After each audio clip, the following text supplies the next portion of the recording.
Hello students. तो आज की वीडियो बहुत बेनिफिशियल होने वाली है उन बच्चों के लिए जिनका सब्जेक्ट है फाइनेंशियल लिटरेसी, जो कि स्टूडेंट्स होंगे सेमेस्टर 4, 2nd, 3rd, 4th के। उनके लिए बहुत इंपॉर्टेंट रहने वाला है क्योंकि आज की वीडियो में हम मोस्ट इंपॉर्टेंट थ्योरी क्वेश्चंस लेकर आए हैं इन वन शॉट। आपका पूरा सिलेबस हम वन शॉट में कवर करवाने वाले हैं, तो प्लीज़ स्किप मत कीजिएगा क्योंकि एक एक पॉइंट हमने समझाया है, क्वेश्चन सारे बताए हैं जो जो इम्पोर्टेंट रहने वाले हैं और उनके आंसर्स भी बताए हैं। तो please please please video skip मत कीजिएगा और पूरा वीडियो देखिएगा। आपका वन शॉट में सारा सिलेबस कवर हम करवा देने वाले हैं, ठीक है। तो आइए देखते हैं कि इसका सिलेबस क्या रहने वाला है।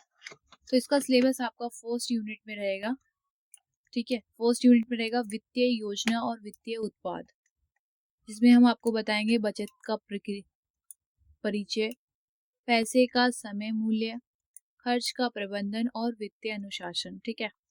आपका सेकेंड यूनिट पूरा रहेगा बैंकिंग और डिजिटल पेमेंट पे। तो आज की जनरेशन में तो सबको पता है बैंकिंग और डिजिटल पेमेंट बहुत ही रेयर है, रेयर नहीं कहूँगी मैं, बहुत यूज़ होता है। तो सबको पता है कि डिजिटल पेमेंट कैसे होती है, कैसे बैंकिंग यूज़ करती है यूपीआई के ज़रिए, और भी बहुत सारी पेमेंट्स होती है। तो इसके बारे में हम इसमें पढ़ने वाले हैं, ठीक है। थर्ड यूनिट रहेगा आपका निवेश योजना और प्रबंधन, किस तरीके से हम इन्वेस्टमेंट करते हैं और उसका किस तरीके से हम प्रबंधन करते हैं, इस बारे में हम आपको बताएंगे, ठीक है। फिर है पर्सनल टैक्स। आपको पता है टैक्स हर चीज़ पे दिया जाता है, जैसे कि जीएसटी है जो सिंगल टैक्स है, अब सब चीज़ों पे लगता है, सारी वस्तुओं पे लगता है। पर्सनल टैक्स है ये जो हमारी प्रॉपर्टी वगैरह पे लगता है, व्यक्तियों पे लगता है, ठीक है। तो इनके बारे में हम आपको बताएंगे। तो टोटल मिला के आपके ये जो है, जिन्हें नहीं पता होगा कि क्या सिलेबस आने वाला है, तो यही आपका सिलेबस आएगा, ठीक है। तो ध्यान से देख लीजिए, ये आपका सिलेबस है पूरा पूरा। इस सिलेबस के ही अकॉर्डिंग हमने क्वेश्चंस तैयार किए हैं, ताकि आप जैसे स्टूडेंट्स जिन बच्चों ने बिल्कुल तैयारी नहीं की है, जिन स्टूडेंट्स ने बिल्कुल कुछ पढ़ा नहीं है, वो ये वन शॉट भी पढ़ लेंगे।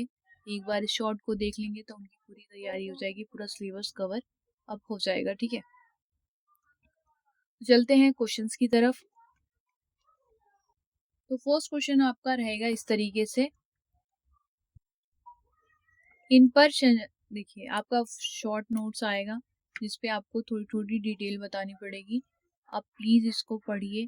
फर्स्ट क्वेश्चन जैसे रहेगा आपका इंटरनेट बैंकिंग के बारे में, ठीक है। तो इंटरनेट बैंकिंग के बारे में पूछ लेंगे। पोंजी स्कीम है, एक स्कीम, जैसे स्कीम अलग अलग निकाली जाती है उस तरीके से स्कीम के बारे में पूछा जाएगा, इम्पोर्टेंट है। फिर थर्ड है रिस्क मैनेजमेंट में डाइवर्सिफिकेशन का महत्व बताइए, ठीक है। फिर ऑनलाइन फ्रॉड, आप लोगों को पता है आजकल ऑनलाइन फ्रॉड कितना होता है, किसी भी एक लिंक पे आप क्लिक करेंगे आपका पूरा बैंक बैलेंस खाली हो जाता है। तो आरबीआई ने बहुत नए रूल भी निकाले हैं अब, कि वो एक सिंगल डिजिट लिख कर देते हैं मैसेज में, ताकि आपको पता चल जाए कि वो कहाँ से आया है, पहले नहीं होता था ये। फाइनेंशियल डिसिप्लिन, यूपीआई आपको पता है पेटीएम में चलता है, फोन पे पे चलता है, बहुत जगह चलता है आजकल, यही ट्रेंड में है। यूपीआई यूपीआई यूपीआई के जरिए ही पैसे ट्रांसफर किए जाते हैं।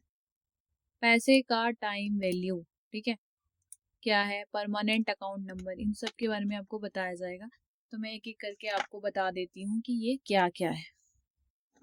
इंटरनेट बैंकिंग, पहले आपको परिचय देना पड़ेगा। इंटरनेट बैंकिंग जिसे ऑनलाइन बैंकिंग या ई बैंकिंग भी कहा जाता है, मतलब इलेक्ट्रॉनिक बैंकिंग। आपको पता है आजकल अकाउंट खोलने जाते हैं जब, तो वो फ़ोन से लिंक पहले ही कर देते हैं, मतलब वो फ़ोन की ही थ्रू आपकी सारी बैंकिंग डिटेल्स फिलअप करेंगे, एप्लीकेशन फिलअप करेंगे, इन्फॉर्मेशन उसी में डालेंगे, फिर आपका बैंक अकाउंट खोल देते हैं, वहीं पे हाथों हाथ खोल देते हैं। बैंकों द्वारा दी जाने वाली एक डिजिटल सेवा है जो ग्राहकों को इंटरनेट पर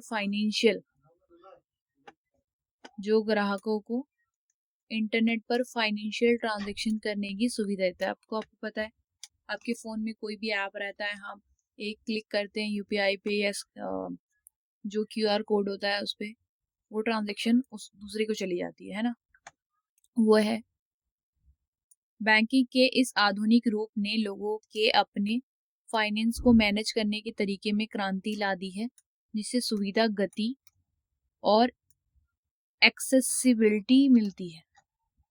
इसका मतलब ये है कि इंटरनेट बैंकिंग जो होता है ना, जिसे आजकल ऑनलाइन भी कहा जाता है, ई बैंकिंग मतलब इलेक्ट्रॉनिक बैंकिंग भी कहा जाता है, ये एक डिजिटल सेवा है जो ग्राहकों को नेट के थ्रू, क्योंकि आपके फ़ोन में डेटा रहता है, उसके बाद ही आप किसी को ट्रांजेक्शन्स भेज सकते हैं ना, ट्रांजेक्शन कर सकते हैं, आप पैसे ट्रांसफ़र कर सकते हैं। तो इसने क्या किया है, इंटरनेट बैंकिंग ने एक हमें सुविधा प्रदान की है कि हम जस्ट अ सेकेंड किसी को पैसे ट्रांसफ़र कर सकते हैं एक स्टेट से दूसरे स्टेट, ठीक है। इसमें अब पहले की तरह तो नहीं कि पहले हम बैंकों में जाते थे, फिर लाइन लगाते थे, फिर अकाउंट्स में पैसे भरते थे, वो चीज़ें नहीं है। अब बहुत ईज़ी हो गया है, बहुत जल्दी पैसे चले भी जाते हैं, ठीक है, और बहुत जल्दी लोगों को पैसे मिल भी जाते हैं। तो है इंटरनेट बैंकिंग की विशेषता, ये इसकी क्या-क्या विशेषताएं होती हैं? अकाउंट मैनेजमेंट, फंड ट्रांसफ़र हम कर देते हैं जल्द से, बिल पेमेंट्स हो जाती है, just a second he bill payment होती है। आपके फ़ोन पे एक मैसेज नोटिफिकेशन आया कि आपकी बिल ड्यू है, आप पेमेंट उसी टाइम कर देते हैं। ऑनलाइन शॉपिंग और पेमेंट्स कर देते हैं। आजकल बहुत देखा है, फ्लिपकार्ट, अमेज़न सब पे ऑनलाइन ही आप पैसे ट्रांसफ़र करते हैं, ठीक है। लोन एप्लीकेशन और मैनेजमेंट, लोन भी मिल जाता है बहुत जल्दी। इन्वेस्टमेंट सेवाएं भी आजकल देखा है आपने, बहुत सारे इन्वेस्टमेंट्स भी होती हैं, तो ये सेवाएं भी हमें मिल जाती है इलेक्ट्रॉनिकल। इंटरनेट बैंकिंग के फ़ायदे, सुविधा है कि आपको बहुत जल्दी एक जगह से दूसरी जगह पैसे ट्रांसफ़र करने हो, एकदम से वो पैसे ट्रांसफ़र हो जाते हैं। गति है, जैसे मैंने कहा ना, स्पीड है। लागत प्रभावी है, ज़्यादा कॉस्ट नहीं लगती। बेहतर सुरक्षा है, पहुँच है, ठीक है। ये फ़ायदे हैं कुछ। चुनौतियाँ इसमें मतलब जो प्रॉब्लम्स होती है वो ये है, सुरक्षा जोखिम। मैंने कहा ना, आजकल लिंक के ज़रिए ऑनलाइन फ्रॉड्स होते हैं, लोग एक लिंक भेजते हैं, ओटीपी के ज़रिए पैसे निकाल लेते हैं। तकनीकी समस्या है, कभी आपके फ़ोन में डेटा नहीं होता है तो पैसे ट्रांसफ़र नहीं होते हैं। यूज़र शिक्षा, इसका मतलब ये है कि अब जो यूपीआई चला रहा है उन्हें पता भी होना चाहिए। जो एडुकेटेड लोग होते हैं वो ज़्यादा यूज़ कर पाते हैं इसको, तो वो चुनौती हो जाती है। जिन्हें नहीं पता इसके बारे में, जिसे शिक्षा नहीं है, वो नहीं कर पाता है इसे, है ना। वही चीज़ें वो भी करना ज़रूरी है, ठीक है। तो फिर इसका निष्कर्ष, आपको एग्ज़ाम में इसी तरीके से लिखना है। प्लीज़ इस फॉर्मेट को देख लीजिए। पहले आपको इंट्रो लिखना है, परिचय, उसकी विशेषता, उसके मतलब जो नुकसान फ़ायदे होंगे वो, हानियाँ। फिर आपको एक निष्कर्ष लिखना है छोटा-सा, जो भी आपको समझ में आया वो, जैसे मैंने यहाँ लिख दिया है। व्यक्तिगत और व्यावसायिक फाइनेंस को मैनेज करने के लिए एक आधुनिक, मतलब नई जनरेशन की समाधान प्रदान करता है। टेक्नोलॉजी आगे बढ़ती रहेगी और इंटरनेट बैंकिंग के और भी विकसित होने की संभावना है, जो दुनिया भर के यूजर्स को और इनोवेटिव फीचर्स और सर्विस प्रदान करता है। जैसे देखा आपने, पहले वीडियो कॉल नहीं था, धीरे धीरे उसको प्रोग्रेस किया गया, फिर अब एआई का ज़माना है। उसी तरीके से पहले हम पैसे बैंक में जमा करते थे, पहले हम डाक सेवाओं से भेजते थे पैसे, उसके बाद फिर इको से भेजते थे, फिर बैंक से भेजते थे। अब इलेक्ट्रॉनिक है, फ़ोन से एक क्लिक किया पैसे चले जाते हैं। तो इससे भी विकसित हो सकता है, ठीक है। तो देख लीजिएगा। हाँ, और इस पीडीएफ का लिंक मैं नीचे डिस्क्रिप्शन में दे दूंगी, तो प्लीज़ जाके वहाँ से, अगर आपको डाउनलोड करना है तो जाके टेलीग्राम पे से आप डाउनलोड कर सकते हैं, पढ़ सकते हैं, ठीक है। और हिंदी मीडियम में मैंने इसलिए इसको दे दिया है ताकि बहुत सारे बच्चे ऐसे हैं जो लास्ट मोमेंट में पढ़ते हैं तो इंग्लिश में उन्हें समझ में नहीं आता, तो मैंने हिंदी में इसलिए दिया ताकि आप एक बार भी पढ़े तो आपको याद हो जाए इस चीज़ को, ठीक है। लेके मैंने हिंदी में लिख दिया है, तो आप प्लीज़ पढ़ लीजिएगा इसको। फिर है पोंजी स्कीम, ठीक है। पोंजी स्कीम के बारे में आपसे पूछ लिया जाएगा कि ये क्या होता है, तो आपको बताना पड़ेगा। तो मेन, फिर से आपको उसका परिचय देना पड़ेगा। अब पोंजी स्कीम में बता देती कि होता क्या है। पोंजी स्कीम एक धोखाधड़ी वाला इन्वेस्टमेंट स्कैम है जो निवेशकों को कम जोखिम के साथ साथ ज़्यादा रिटर्न देने का वादा करता है। आपने देखा होगा बहुत सारी ऐसी स्कीम्स होती है जो आपको बताएगी मैसेज करके, फ़ोन करके कि आप इतना इन्वेस्टमेंट कीजिए आपको इतना रिटर्न मिलेगा। ये स्कैम होता है, ये रियलिटी नहीं होती है। कोई भी कंपनी आपसे कम पैसे लेके ज़्यादा पैसे आपको नहीं दे सकती। ये एक असली बिजनेस के ऑपरेशन से कमाए गए मुनाफे के बजाय नए निवेशकों द्वारा दिए गए पैसे से पुराने निवेशकों को रिटर्न देते हैं। ठीक है, इसका मतलब आप समझ रहे हैं। मतलब वो क्या करते हैं, एप्लीकेशंस दे देते हैं, उस पर पैसे उठा लेते हैं लोगों से, आपने पैसे दिए, फिर वो जो पुराने होते हैं ना इनके इन्वेस्टर्स, जिनसे इन्होंने ऑलरेडी पैसे उठाए होते हैं, तो वो ये उन्हें वो पैसा ट्रांसफ़र कर देते हैं। फिर जब आप पुराने होते तो फिर ये नए वालों को देते हैं, फिर वो नए वालों से ये पैसे उठाते हैं, फिर वो आपको देंगे। तो ये इस तरीके से करते हैं, मतलब एक से उठाया दूसरे को दिया, मतलब नए से उठाया पुराने को दिया, पुराना सेटल डाउन हो गया, फिर आप पुराने हो जाओगे, फिर नए वाले से उठाएंगे, फिर वो पैसा आपको देंगे, रिटर्न करेंगे। तो इस तरीके से इनकी स्कीम चलती रहती है। ठीक है, तो इसमें ज़्यादा फ्रॉड्स भी होते हैं, तो इससे प्लीज़ सतर्क रहिएगा। ये स्कीम कई पार्टिसिपेंट्स के लिए फाइनेंशियली बर्बादी का कारण बनती है, क्योंकि बहुत सारे इन्वेस्टर्स जो होते हैं, बहुत सारे लोगों को पैसा वापस भी नहीं मिलता है। पता है आपको, जब तक आपके हाथ में पैसा रहेगा आपका है, जब तक फिर दूसरे के हाथ में चला जाता है तो वो दूसरे का पैसा बन जाता है। तो ये एक स्कीम होती है जो एक पैसे को दूसरे पैसे, एक लोग से दूसरे लोग को ट्रांसफ़र किए जाते हैं। इसमें बहुत लोगों के साथ धोखा भी हो जाता है, क्योंकि उनके पैसे वापस नहीं किए जाते। ज़्यादातर देशों में ये गैर कानूनी, तो ये इनलीगल है, ऐसा नहीं किया जाता। ठीक है, मैकेनिज्म कैसे होता है इसका, निवेशकों को आकर्षित करना, शुरुआती भुगतान, मतलब आपको पहले पहले मतलब आपने जैसे, मैं आपको एग्जांपल देती हूँ, आपने,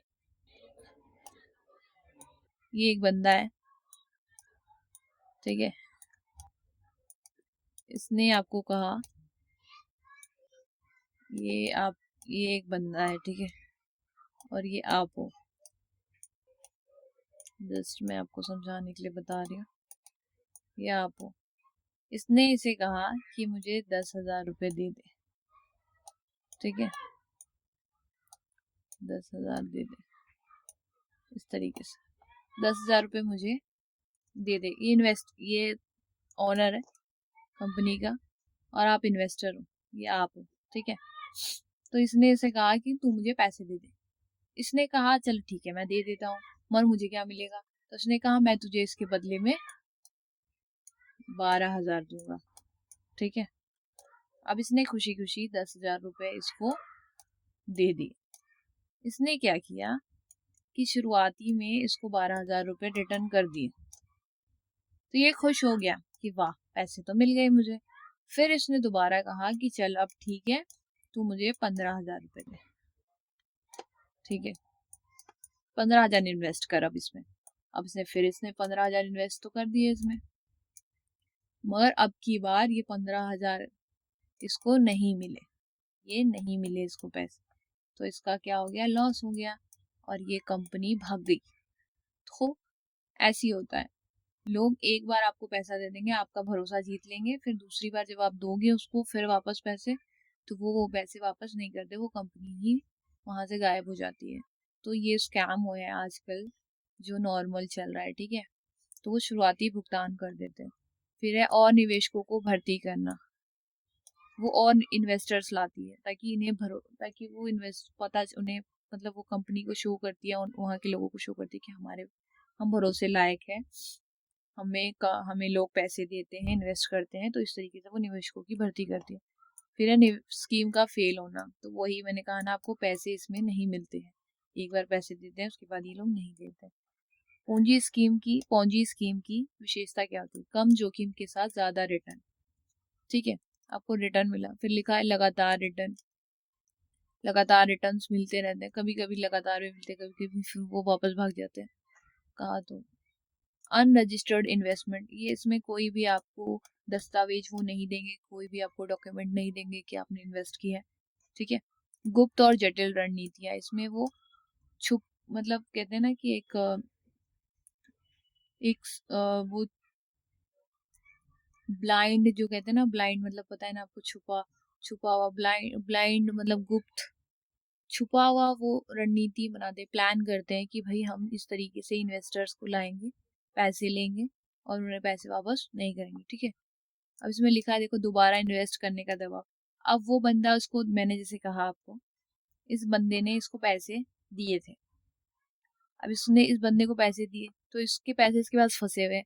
अब ये बंदा कह रहा है इसको, ये वाला बंदा कह रहा है इसको कि भाई तू मुझे 5,000 रुपया और दे। क्या कह रहा है? ये कह रहा है इसको कि तू मुझे 5,000 और दे दे तो मैं तुझे 20,000 रुपये दे दूंगा। अब ये बंदा सोच रहा है 15,000 तो फंसे हैं, चल 20,000 दे रहा है, 5,000 तो ये ऑलरेडी दे ही रहा है।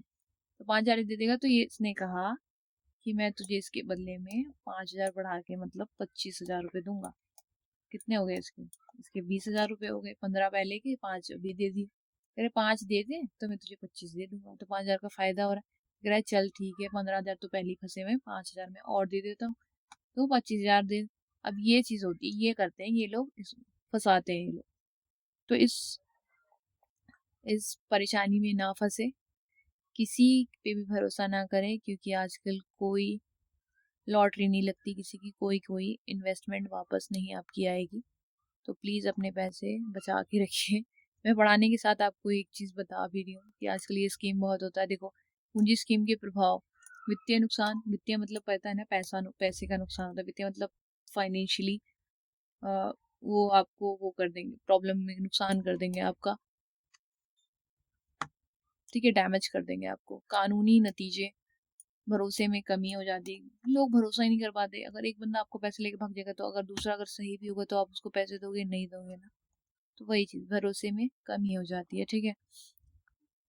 फिर इसका निष्कर्ष मैंने बताया, निष्कर्ष आपको लिखना पड़ेगा थोड़ा सा। पूंजी स्कीम की विशेषताओं और तरीके को समझकर निवेशक खुद को ऐसे घोटालों का शिकार होने से बेहतर तरीके से बचा सकते हैं, ठीक है।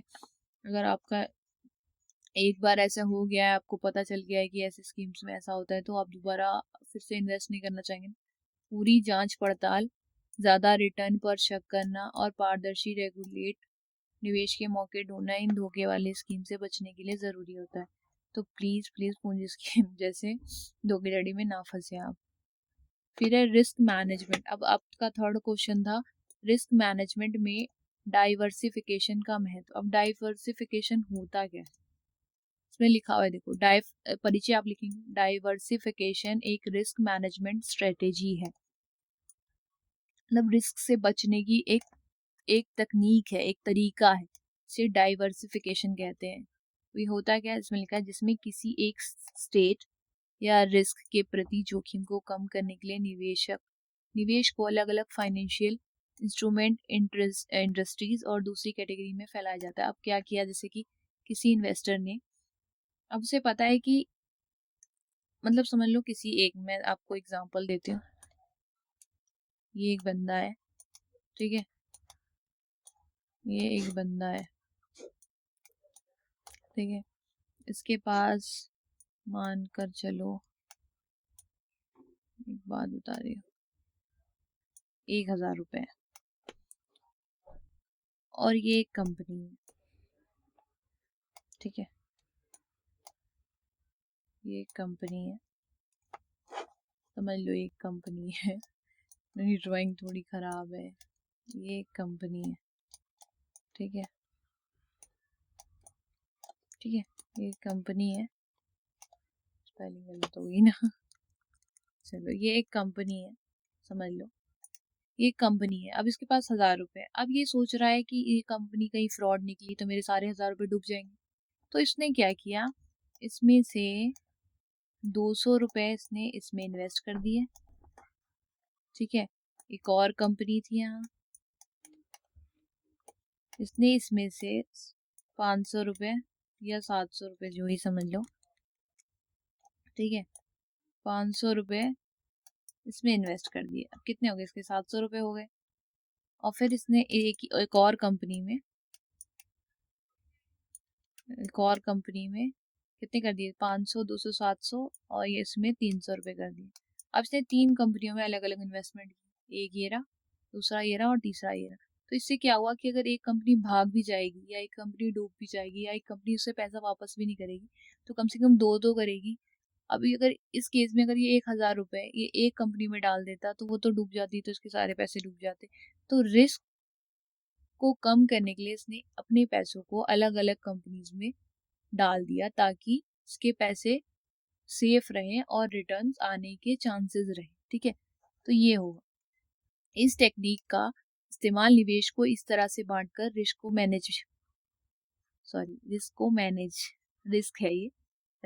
मैनेज करने के लिए किया जाता है। किसी एक एसेट के खराब परफॉर्मेंस का पूरे पोर्टफोलियो पर असर कम हो। देखो मैंने आपको बताया ना, इसने क्या किया, डाइवर्सिफिकेशन मतलब डाइवर्ट करना, मतलब अपना उसने क्या किया, रिस्क डाइवर्ट कर दिया। कहाँ, 3 जगह पे कर दिया, एक इसमें एक इसमें एक इसमें। अगर 2 भी भाग गई तो एक का पैसा आएगा। तीनों कंपनियां तो नहीं भाग सकती ना, या डूब तो नहीं सकती, या पैसा लेके कहीं चली तो नहीं जाएगी। इसलिए इसने अपने रिस्क का एक मैनेजमेंट किया, रिस्क को मैनेज करके एक स्ट्रेटेजी लगाई, डाइवर्सिफिकेशन का मीन ये होता है कि अपने रिस्क को उसने डाइवर्ट कर दिया 3 जगह पे ताकि उसके पैसे सेफ और सिक्योर रहे। ठीक है, समझ में आ गया आपको? I hope. अगर समझ में ना आए तो प्लीज कमेंट सेक्शन में जो भी डाउट हो प्लीज पूछिएगा, साइड डाउट आपकी क्लियर मैं कर दूंगी। विविधीकरण के फायदे। अब इस डाइवर्सिफिकेशन के फायदे क्या होते हैं? फर्स्ट मैंने बताया ना आपको, रिस्क में कमी होती है, जोखिम में कमी होती है। स्थिर रिटर्न, देखो कहीं ना कहीं से तो रिटर्न आता है, फिक्स होता है कि अगर इस कंपनी से इससे नहीं आया तो इससे आएगा, इससे नहीं आया तो इससे आएगा। ठीक है। पूंजी का संरक्षण, मतलब पूंजी कहीं भी संरक्षित रहती है। विकास के अवसरों तक पहुंच, मतलब वो पैसे अगर कहीं एक जगह सेफ है तो वो जरूर उसमें विकास होगा। डाइवर्सिफिकेशन के प्रकार, अब देखो इसके भी प्रकार होते हैं, टाइप्स होते हैं, किस किस तरीके से हम डाइवर्ट कर सकते हैं। और इसमें लिखा है एसेट क्लास मतलब एसेट का मतलब होता है आपकी जो भी पूंजी होती है वो। ठीक है, तो उसके बेसिस पे करते हैं। अब इसमें लिखा है जियोग्राफिकल, ठीक है, सेक्टर और इन्वेस्टमेंट। तो ये कुछ टाइप्स होते हैं। ठीक है, 4 टाइप के डाइवर्सिफिकेशन होते हैं। चुनौतियां और विचार, बहुत ज़्यादा डाइवर्सिफिकेशन मैनेजमेंट की जटिलता भी होनी चाहिए और उसमें लागत भी होनी चाहिए। अब आपके पास पैसे भी तो उतने होने चाहिए ना कि आप 10 जगह लगाओ पैसे। हाँ, अगर आपके पास, मैं एक बात कह रही हूँ, 1000 रुपये तो कोई लगाता नहीं है ना, कोई लाखों में लगाता है। कहीं आप 100 रुपये लेके तो नहीं लगा सकते ना, तो उसमें लागत होती है। आपके पास बहुत सारे पैसे होने चाहिए, बहुत सारे पैसे होने चाहिए, तब जाके आपको जगह जगह पे इन्वेस्टमेंट करने की अपॉर्चुनिटी मिलेगी। ठीक है, आपको मौका मिलेगा कि आप 10 जगह पे पैसे लगा सको ताकि आपके रिटर्न्स वापस आ सके। ठीक है, तो डाइवर्सिफिकेशन आपको क्लियर हो गया। अब आते हैं हम ऑनलाइन धोखाधड़ी पे।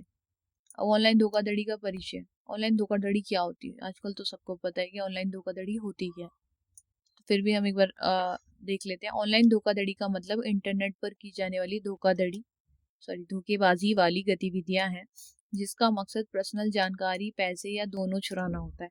अब मैंने आपको जैसे शुरुआत में बताया, लोग लिंक भेजते हैं मैसेज पे, आप उसे क्लिक करोगे, एक मैसेज भेजते हैं जिसमें मैं आपको बता देती हूँ कि आपके अकाउंट में इतने पैसे जमा हो गए, डिपॉजिट हो गए, या फिर इतने पैसे आपके निकल गए।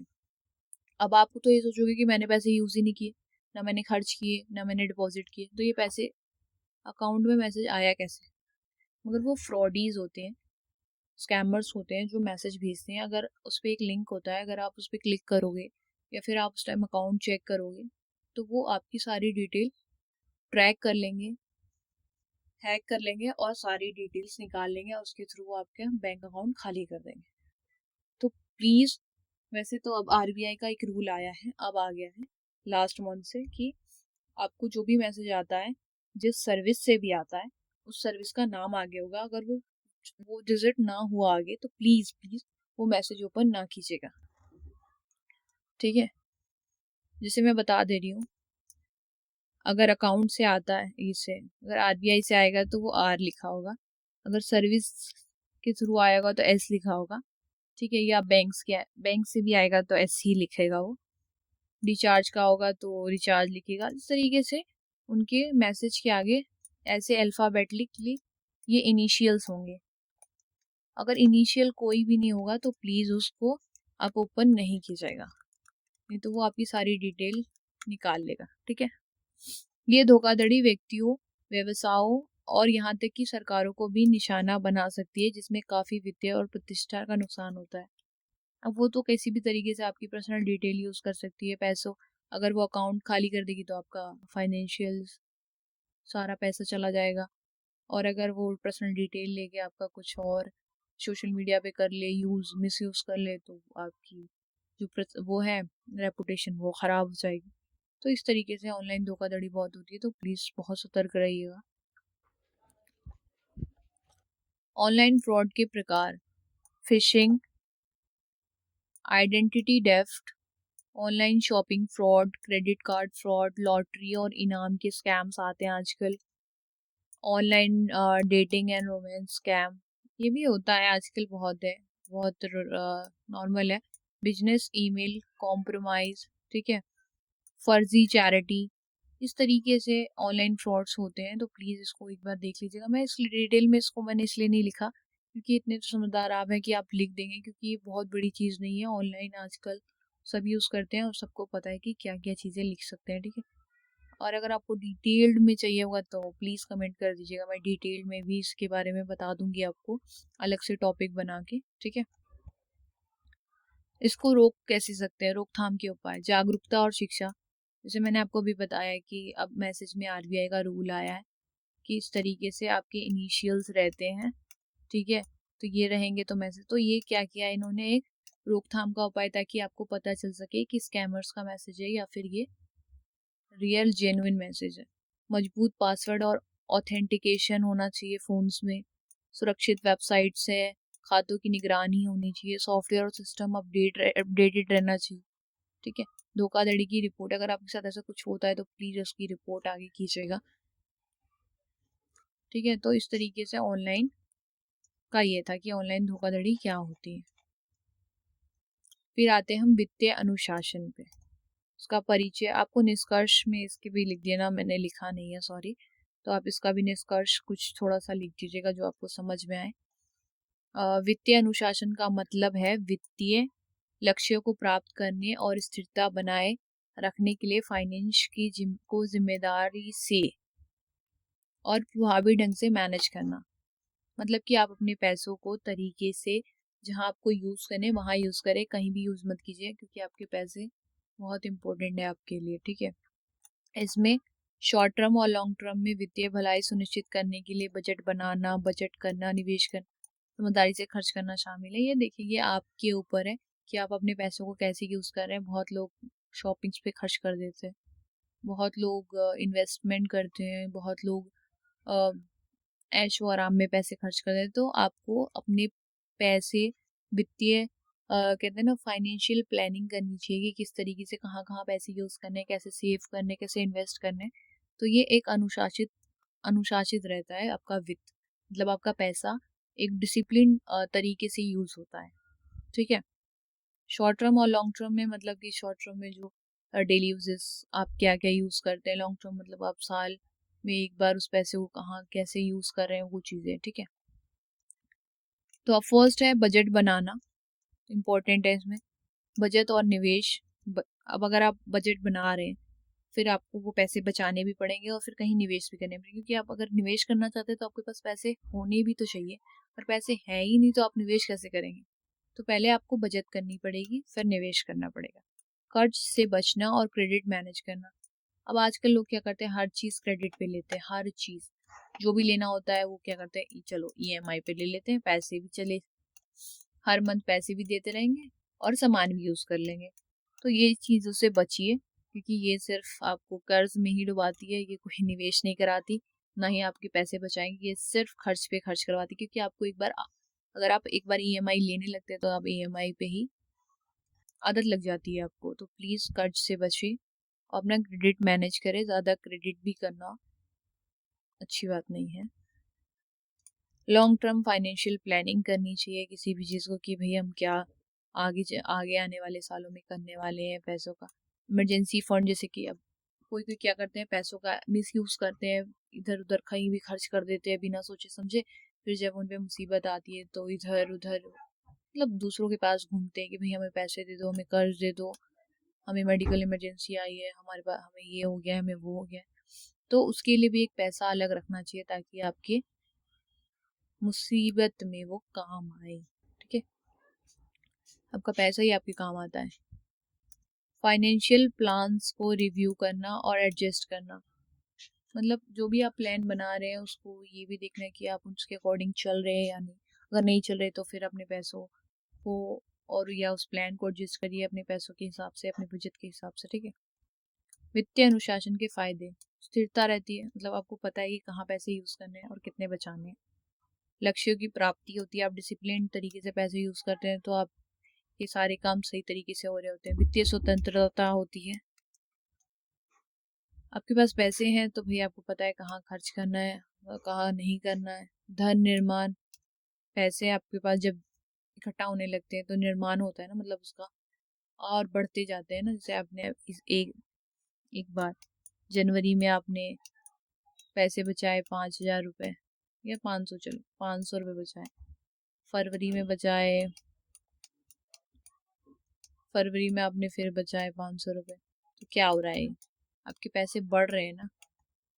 बचाए आपने तो आपके 500 1,000 रुपये हो गए। अगर आप ये खर्च कर देते तो पैसे आपके पास नहीं रहते। तो वही चीज़ है, धन निर्माण होता जाता है जो आपको पता भी नहीं चलता है। छोटी छोटी इन्वेस्टमेंट से बहुत पैसे, छोटी छोटी सेविंग से बहुत बड़ा इसमें इन्वेस्टमेंट हम कर सकते हैं, बहुत ज़्यादा पैसे बचा सकते हैं। ठीक है, जो फ्यूचर में हमारे बहुत काम आता है। तो छोटा सा निष्कर्ष लिख देंगे जो आपको समझ आया, छोटा सा मैं आपको बता दीजिए। जैसे मैंने लिखा है यहाँ पे, व्यक्तियों और परिवारों के लिए अपने फाइनेंस को प्रभावी ढंग से मैनेज करने और फाइनेंशियल लक्ष्य को हासिल करने और अपने भविष्य को सुरक्षित करने के लिए फाइनेंशियल अनुशासन जरूरी है। मैंने आपको जैसे बताया कि अपने पैसों को तरीके से यूज कीजिए ताकि आपके जो भी लक्ष्य हों, जैसे किसी के होते हैं घर बनाना है, किसी को करियर बनाना है, किसी को बहुत बड़ी गाड़ी लेनी है, किसी को शादी करनी है, बहुत चीज़ें, सबकी लाइफ में अलग अलग लक्ष्य होते हैं, अलग अलग मोटिव होते हैं कमाने के, पैसे बचाने के। तो उसको पूरा करने के लिए फाइनेंशियल अनुशासन, डिसिप्लिन बहुत ज़रूरी होता है। बजट बनाने, बचत करने, समझदारी से निवेश करने और गैर ज़रूरी कर्ज से बचने ऐसी समझदारी भरी फाइनेंशियल आदतें अपनाकर व्यक्ति एक मजबूत फाइनेंशियल नींव बना सकता है और लचीले पन के साथ आर्थिक चुनौतियों का भी सामना कर सकता है। अब आपके पास पैसे रहेंगे, आपके पास सेविंग रहेगी, तो कभी आपके पास मुसीबत भी आएगी, चाहे वो मेडिकल के तरीके से आए या फिर किसी भी तरीके से आए, तो आप उससे लड़ सकते हैं क्योंकि आपके पास पैसे रहेंगे तो आप दूसरों से मांगेंगे नहीं। ठीक है, फिर है यूपीआई। ठीक है, यूपीआई क्या होता है, आप यूपीआई तो सारे ही लोग यूज़ करते ही होंगे आजकल। तो यूपीआई होता क्या है, तो इसका फुल फॉर्म होता है यूनिफाइड पेमेंट्स इंटरफेस।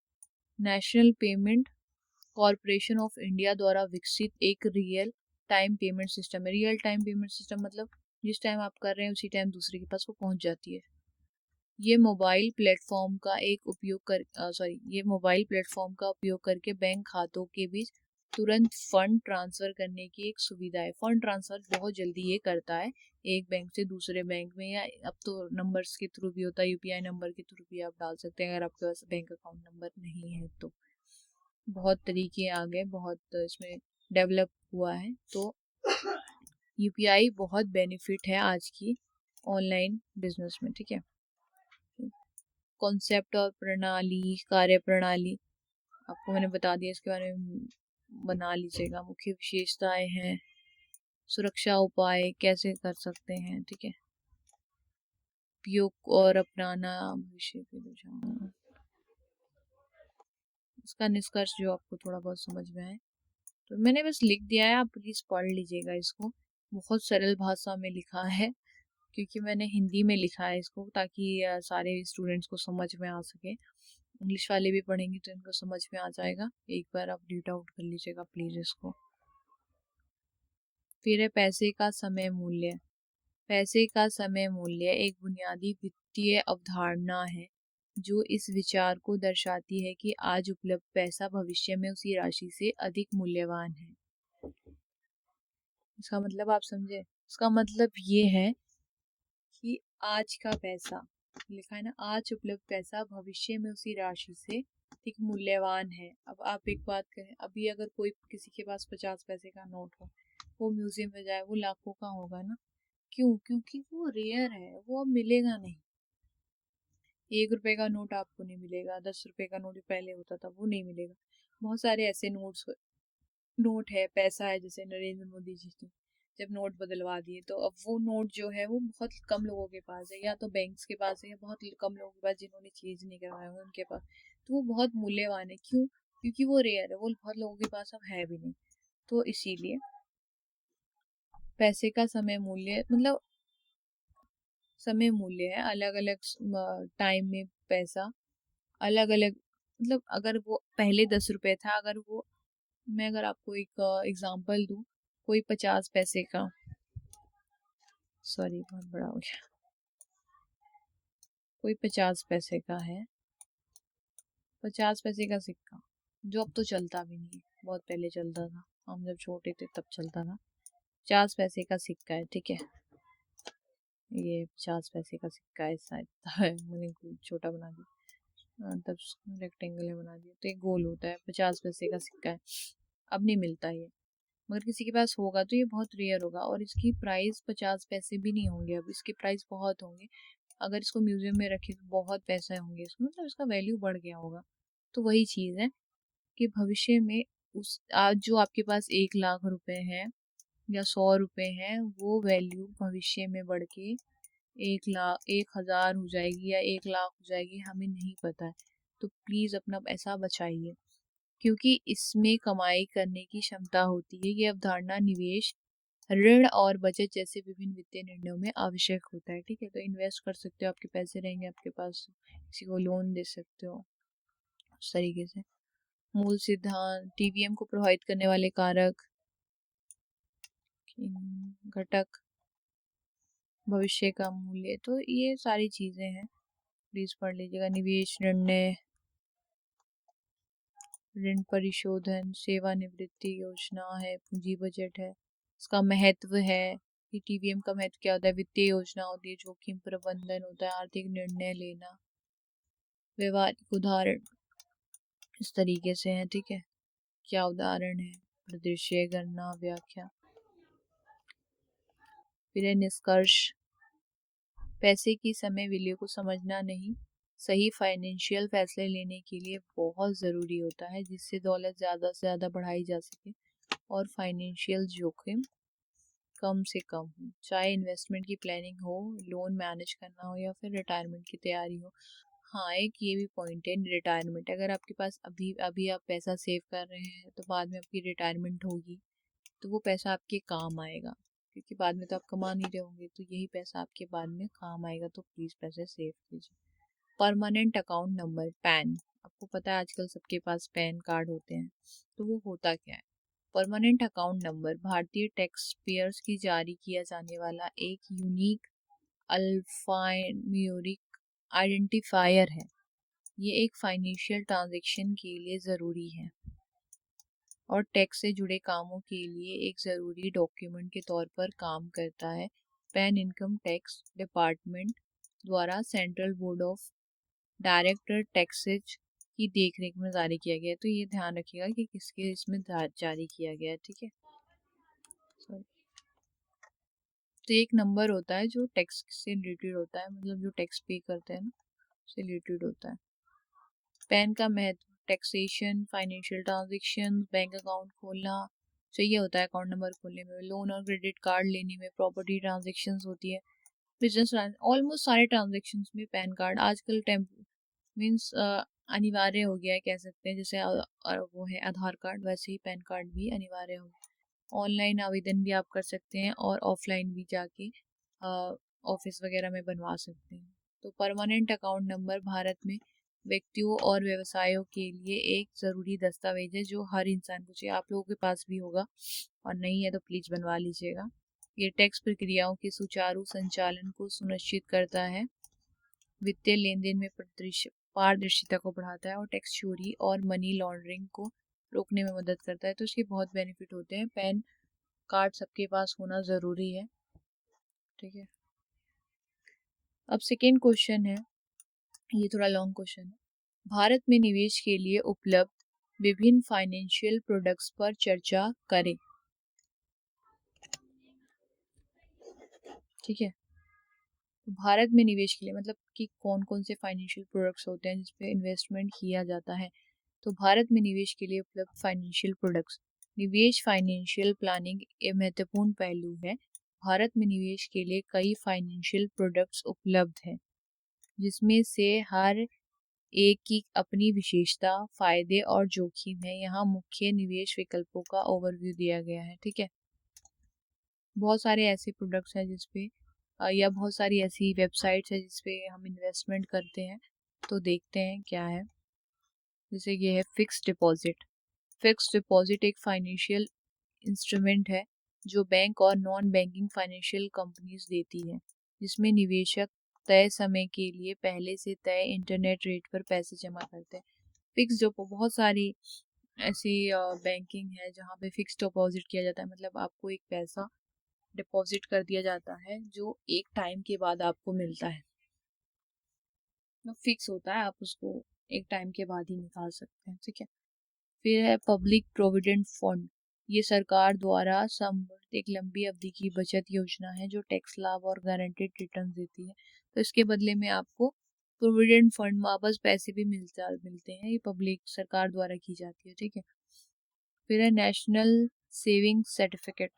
एक सरकारी बचत बॉन्ड है, ये बॉन्ड है याद रखना, जिसका इस्तेमाल मुख्य रूप से छोटी बचत और इनकम टैक्स बचाने के लिए किया जाता है। बहुत लोग ये इसमें इन्वेस्ट कर देते हैं ताकि उन्हें जो टैक्स होता है जो उनकी प्रॉपर्टी पे लगता है, जो उन पैसे पे लगता है, वो उन्हें कम देना।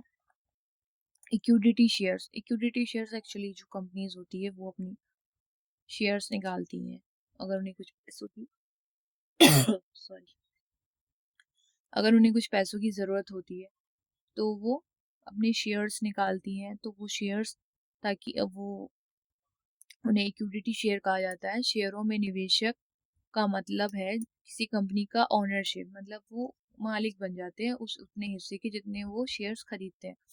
हिस्सा खरीदना रिटर्न कंपनी के लिए परफॉर्मेंस और मार्केट की स्थितियों पर आधारित होता है। Actually equity shares companies allot करती हैं उन लोगों को जो उनके शेयर्स खरीदते हैं, उसके बदले वो उन्हें ओनरशिप देती है उतने हिस्से की जितने के वो शेयर्स लेते हैं। ठीक है, लेते हैं और उनके बदले में वो उन्हें जो भी प्रॉफिट होता है वो उनके रेशो में डिवाइड करके उन्हें दे देती है। फिर है म्यूचुअल फंड्स। आजकल आप लोग ऐड देखते होंगे म्यूचुअल फंड्स करवा लीजिए। तो ये भी एक तरह का फंड होता है जिसमें लोग इन्वेस्ट करते हैं। म्यूचुअल फंड कई निवेशकों से पैसा इकट्ठा करके स्टॉक, बॉन्ड और दूसरी एसेट्स जैसी अलग अलग सिक्योरिटीज में निवेश करता है। अब ये करता है पैसे पैसे इकट्ठा कर लेते हैं वो लोग म्यूचुअल फंड के नाम पे, और अपनी जो भी ज़रूरत होती है कंपनी में उस पर वो ऐसा इन्वेस्ट करके वो चीज़ वो ले लेते हैं। फिर है रियल इस्टेट। रियल इस्टेट मतलब कि प्रॉपर्टी। रियल इस्टेट में निवेश का मतलब लोग आजकल क्या करते हैं कि इनकम से बचने के लिए वो प्रॉपर्टीज पे पैसा लगा देते हैं, वो ज़मीन खरीद लेते हैं। ठीक है, इनकम या कैपिटल एप्रिसिएशन के लिए प्रॉपर्टी खरीदना, तो वो खरीद लेते हैं। इसमें भी इनकम का फ़ायदा होता है, मतलब इनकम टैक्स उन्हें नहीं देना पड़ता। तो ये कुछ ऐसे प्रोडक्ट्स हैं, ऐसे वो होते हैं, इन्वेस्टमेंट्स होते हैं जिन पे लोग पैसा लगाते हैं। ठीक है, फिर है बॉन्ड्स और डिबेंचर्स। तो बॉन्ड्स भी होते हैं कुछ और डिबेंचर्स भी होते हैं जिन पे लोग पैसा लगाते हैं। ठीक है, फिर है यूनिट लिंक इंश्योरेंस प्लान। सोना। आजकल लोग सोना खरीद रहे थे, सोना कितना महंगा हो गया है। सोने पे पैसा खरीद लेते हैं का मतलब सोने पे पैसा यूज कर लेते हैं और अपने घर में जेवर जेवरात रख लेते हैं बनवा के। सिस्टम उसमें क्या होता है, सोना महंगा होते जाता जाता है। उसका जैसे किसी ने 50,000 का सोना खरीदा, सोना फिर 2 हफ्ते के बाद 1 लाख का हो गया, तो उसका वो क्या हुआ, उसकी उस गहने की भी वैल्यू बढ़ गई, तो उसका पैसा बढ़ गया ना। तो वही चीज़ है, इन्वेस्टमेंट किया उसने उस चीज़ में। Systematic investment plan. फिर है रिकरिंग डिपॉजिट। बहुत तरीके की डिपॉजिट है, उस तरीके से आप निष्कर्ष लिख सकते हैं, छोटा सा जो भी आपको समझ में आए निष्कर्ष प्लीज लिख के आइएगा, क्योंकि आपको नंबर मिलेंगे एक सिस्टमेटिक तरीके से अगर आप आंसर लिखते हैं तो। फिर है नई टैक्स व्यवस्था क्या है, ये पुरानी टैक्स व्यवस्था से कैसे अलग है। पुराना tax system section 80C income tax act की धारा 80C के तहत टैक्स पेयर्स हर साल 1.5 लाख रुपए तक की कटौती का दावा करते हैं। 80C में क्या है? 1.5 लाख रुपए, ठीक है। फिर है सेक्शन 80D, ये याद करके जाएगा, बहुत वेरी वेरी इंपॉर्टेंट क्वेश्चन है ये, आपको बिल्कुल स्किप नहीं करना है टैक्स वाला। धारा 80D में क्या है? स्वास्थ्य बीमा प्रीमियम के लिए कटौती की अनुमति देती है।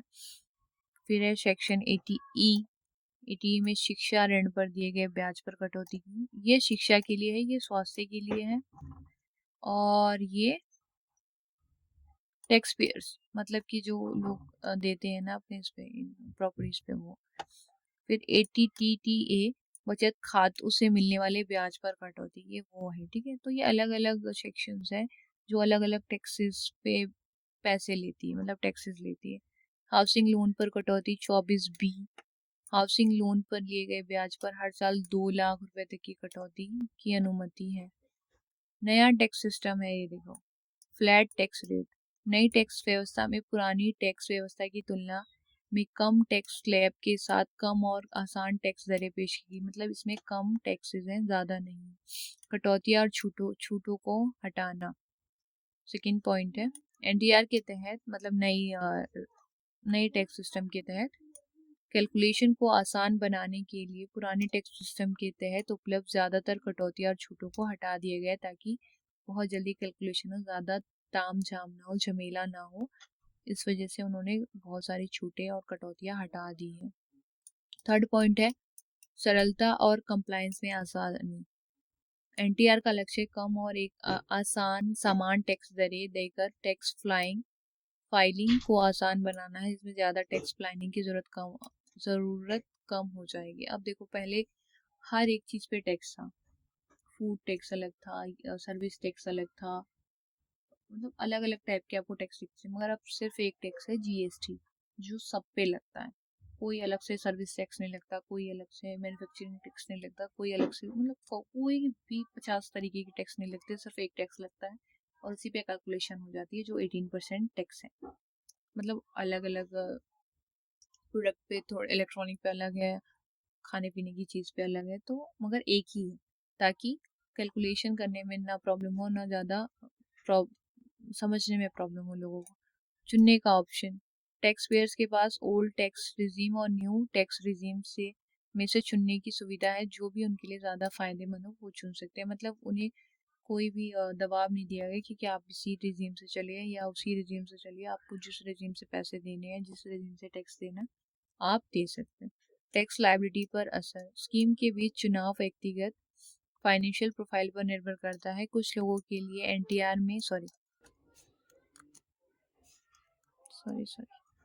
कुछ लोगों के लिए एनटीआर में कम टैक्स लगता है, जबकि दूसरे लोगों के लिए ओटीआर में मिलने वाले डिडक्शन से ज़्यादा फायदा। अब किसी को लगता है कि ओल्ड ही हमारे लिए बेस्ट है, और किसी कहते हैं ना ओल्ड इज गोल्ड, किसी को लगता है ओल्ड वाले ही, पुराने वाले टैक्स रूल्स ही ठीक है, किसी को लगता है नए वाले ठीक है, तो वो अपने अकॉर्डिंग चुन लेते हैं और उसी के अकॉर्डिंग पैसे देते हैं। तुलना और विचार, लचीलापन बनाम सरलता। ओटीआर डिडक्शन मतलब पुराना ओल्ड टैक्स डिडक्शन और छूट के जरिए फ्लेक्सिबिलिटी देता है, जिसमें टैक्स पेयर्स अलग अलग इन्वेस्टमेंट और खर्चों के आधार पर अपनी टैक्स लायबिलिटी कम कर सकते हैं।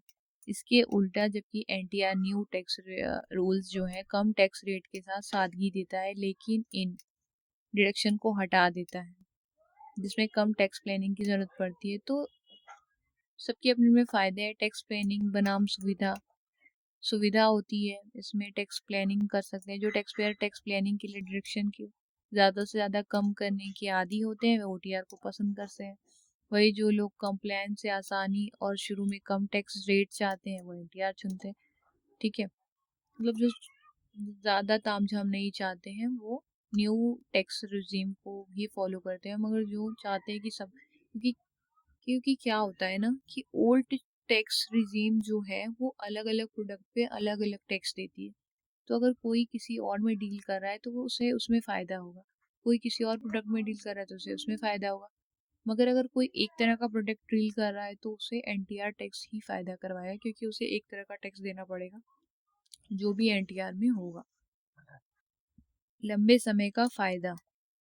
स्कीम चुनने का फैसला व्यक्ति के फाइनेंशियल लक्ष्यों, investment strategy, long term tax planning के उद्देश्य पर निर्भर करता है।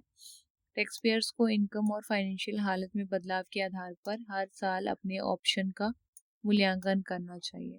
फिर यह निष्कर्ष है, जो आपको जो भी थोड़ा बहुत समझ में आया तो वो लिख दीजिएगा।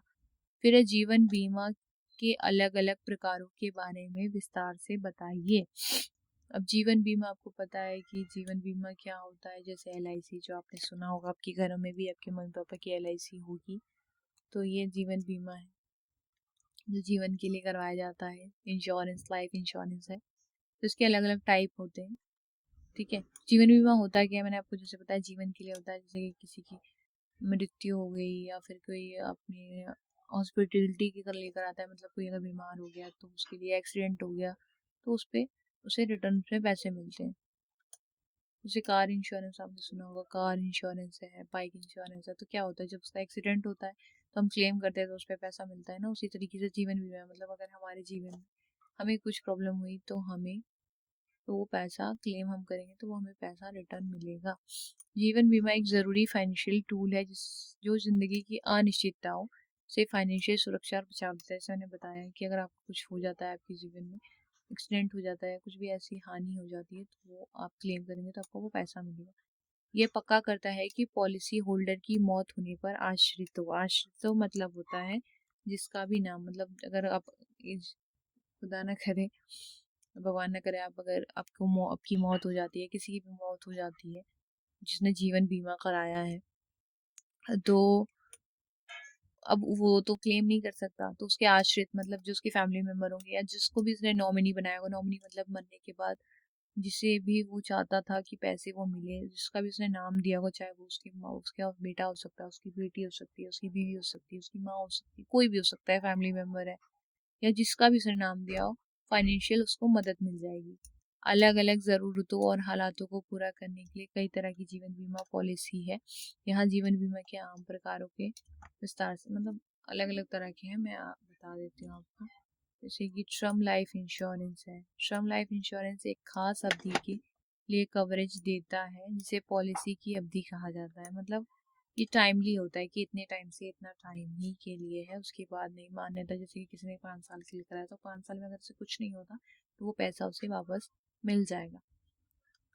होल लाइफ इंश्योरेंस मतलब पूरी जिंदगी के लिए। होल लाइफ इंश्योरेंस इंश्योर्ड व्यक्ति की पूरी जिंदगी के लिए कवरेज देता है जब तक प्रीमियम का भुगतान किया जाएगा। ये पूरी जिंदगी के लिए होता है। अगर उसके बीच में अगर उसे कुछ हो जाता है तो वो पैसा जितना भी उसने भरा है, जितना भी उसने डिपॉजिट करा है, क्लेम के साथ उसे मिल जाएगा। फिर है endowment life insurance. Endowment life insurance life coverage को एक सेविंग्स कंपोनेंट के साथ जोड़ता है जिस समय के साथ कैश वैल्यू जमा होती है। ठीक है, फिर है unit linked insurance plan.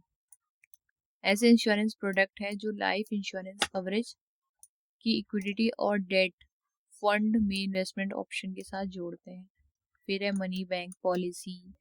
Money bank policy पारंपरिक जीवन बीमा प्लान है जो पॉलिसी अवधि के दौरान समय समय पर भुगतान प्रदान करते हैं। ठीक है, मतलब आपको अगर कुछ चाहिए, मनी बैक मतलब पैसे वापस हो जाते हैं, अगर ऐसा कुछ हुआ है तो आपको वापस भी पैसे दे दिए जाते हैं।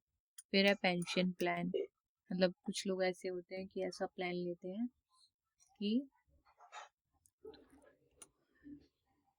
मौत के बाद उन्हें पैसे मिलते हैं, मतलब कि मरने के, सॉरी नॉट मरने, ये रिटायरमेंट का था, पेंशन का था, मरने पहले चली गई थी।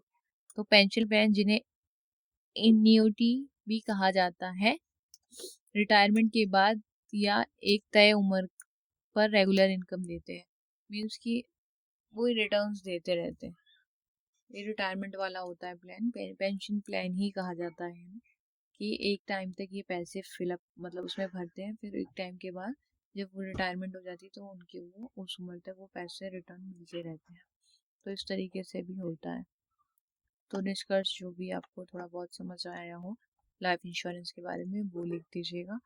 फिर है म्यूचुअल फंड क्या है, तो मैंने ऊपर आपको बताया था। पर्सनल इन्वेस्टमेंट प्लानिंग में म्यूचुअल फंड्स की भूमिका क्या होती है, ये भी प्लीज़ वेरी वेरी इंपॉर्टेंट है, इसको भी पढ़ लीजिएगा।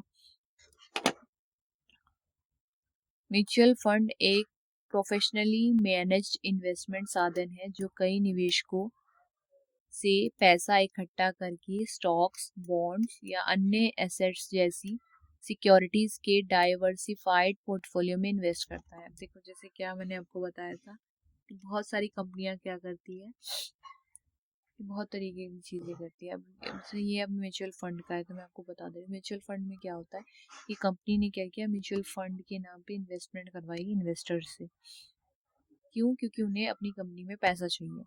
क्यों चाहिए पैसा? क्योंकि उन्हें असेट्स लेनी है। असेट्स मतलब कि उन्हें फर्नीचर लेना होगा, उन्हें बहुत सारी ऐसी मशीन्स लेनी होगी ताकि उनकी कंपनी चले। क्योंकि बहुत सारे ऐसे ओनर्स होते हैं जो अकेले तो पूरी कंपनी खड़ी नहीं करेंगे, है ना? तो वो इन्वेस्टर से इन्वेस्टमेंट लेते हैं ताकि वो ओनरशिप दे दे म्यूचुअल फंड्स के नाम पे। म्यूचुअल फंड रहता है, पैसे उनके सिक्योर्ड रहते हैं, तो फिर उन पैसों का यूज करके जो भी अपना काम होता है एसेट्स खरीद लेते हैं। ठीक है, हर निवेशक फंड में शेयर का मालिक होता है। अब जो भी निवेशक है मतलब जो इसने भी पैसे दिए हैं, जो भी इन्वेस्टर है वो उस शेयर का मालिक होगा। मतलब जितना भी उसने उस कंपनी में इन्वेस्ट किया है वो उतने का मालिक, हिस्सेदार हो जाएगा, जो होल्डिंग्स के एक हिस्से को दिखाता है।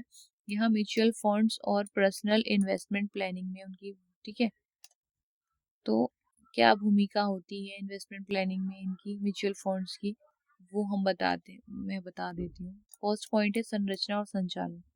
संरचना, पेशेवर फंड मैनेजर या असेट मैनेजर कंपनी द्वारा मैनेज किया जाता है, ठीक है, जो फंड के उद्देश्यों के आधार पर निवेश के फैसले लेते हैं। फिर इसका संचालन कैसे होता है? इसमें equity fund, bond fund, hybrid fund, इस तरीके के फंड्स होते हैं, और मनी मार्केट फंड, इस तरीके के फंड के ही द्वारा उनसे पैसे लिए जाते हैं। ठीक है, और संचालित कौन करता है? जो मैनेजर कंपनी के जो होते हैं वो इन्हें संचालित करते हैं। ठीक है, म्यूचुअल फंड कैसे काम करते हैं अब मैं आपको बता देती हूँ। आपने बहुत सारे एड्स में देखा होगा म्यूचुअल फंड्स कर लीजिए इस कंपनी में उस कंपनी में। तो कैसे होता है? फंड्स को इकट्ठा किया जाता है। कैसे?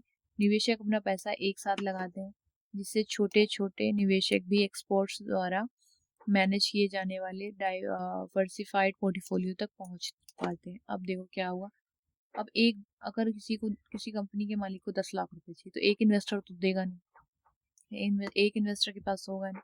10 लाख है तो पर पर्सन अगर वो लेगा, तो मैं अगर आपको एग्जांपल दूँ तो एक पर्सन, अगर एक बंदा है, ठीक है, एक बंदा है, ये एक समझ लो एक चिंटू है, ये इसने अपनी कंपनी खोली है, इसको पैसा चाहिए,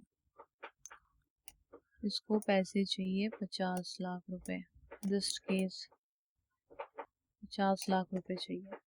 अब इसने क्या किया, अपने म्यूचुअल फंड्स निकाले, ठीक है, तो अब एक इन्वेस्टर से तो मिलेगा नहीं,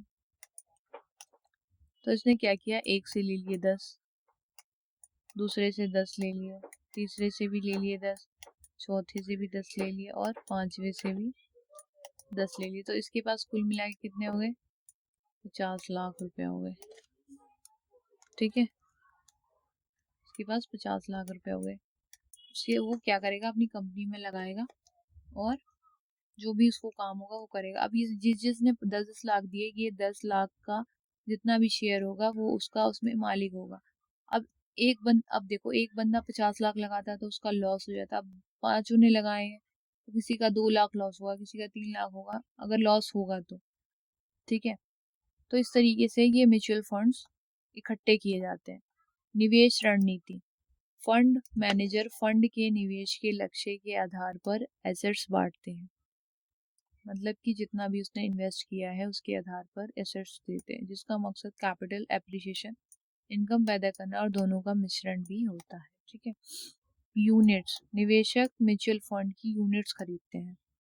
मीन्स मैंने आपको जैसे बताया कि अगर इसने 50 लाख है तो ये बाहर ये नहीं बताएगा कि मुझे 50 लाख की जरूरत है, ये कहेगा कि मैं अपने 50 लाख शेयर्स बेच रहा हूँ या 50 लाख का म्यूचुअल फंड निकाल रहा हूँ। एक म्यूचुअल फंड 10 लाख का है, या एक कि मैंने पांचों में 5 में बांटा है, तो मैं ये बता सकती हूँ कि एक जो है वो 10 लाख का है, तो 10 लाख जिसके पास होंगे वो एक खरीद लेगा। दूसरा 10 लाख खरीदेगा, तीसरा 10 लाख खरीदेगा। तो इस तरीके से वो एक ही बार में नहीं बताता है कि मैं 50 लाख की जरूरत है, 50 लाख मुझे दे दो, नहीं। वो बताता है कि इतने का वो प्लान करता है कि मैं 50 लाख का म्यूचुअल फंड निकाल रहा हूँ, 50 लाख तक आप इसमें डिपॉजिट कर सकते हैं, ठीक है। तो इस तरीके से अलग अलग लोग यूनिट्स खरीदते हैं और एक यूनिट की वैल्यू फंड के परफॉर्मेंस और मार्केट की स्थितियों के आधार पर ऊपर नीचे होती रहती है। तो आपने स्टॉक मार्केट देखा होगा, किसी के गिरते हैं किसी के बढ़ते हैं, तो वही है ये चीज़। अब जिसने 50 रुपए में खरीदे, अगर उसका लॉस हो गया तो उसको पता चल जाता है कि भैया अब तो पैसे नहीं मिलेंगे, अब तो 50 की जगह 40 ही मिलेंगे, 10 का लॉस हो गया ना। तो वही चीज़ है। फिर है personal investment planning. Personal investment planning में म्यूचुअल फंड की भूमिका होती क्या है? अब किसने पर्सनल इन्वेस्टमेंट की क्या होती है? म्यूचुअल फंड अलग अलग सेक्टर और एसेट क्लास में कई तरह की सिक्योरिटीज में निवेश करते हैं, जिससे डाइवर्सिफिकेशन की परेशानी हो रही होगी आपको।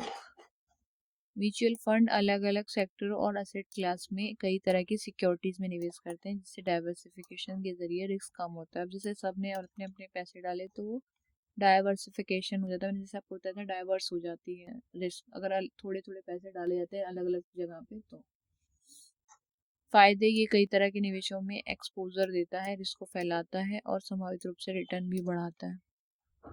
प्रोफेशनल मैनेजमेंट, ये छोटे निवेशकों को ऐसे बाजारों में भाग लेने की अनुमति देता है। अब जो छोटे छोटे हैं जिनके पास कम पैसे है वो भी डाल सकते हैं, पूंजी की कमी या विशेषता की कमी के कारण पहुंच नहीं पाते हैं। मतलब अब किसी के पास कम पैसे हैं तो वो कम ही शेयर खरीदेगा ना।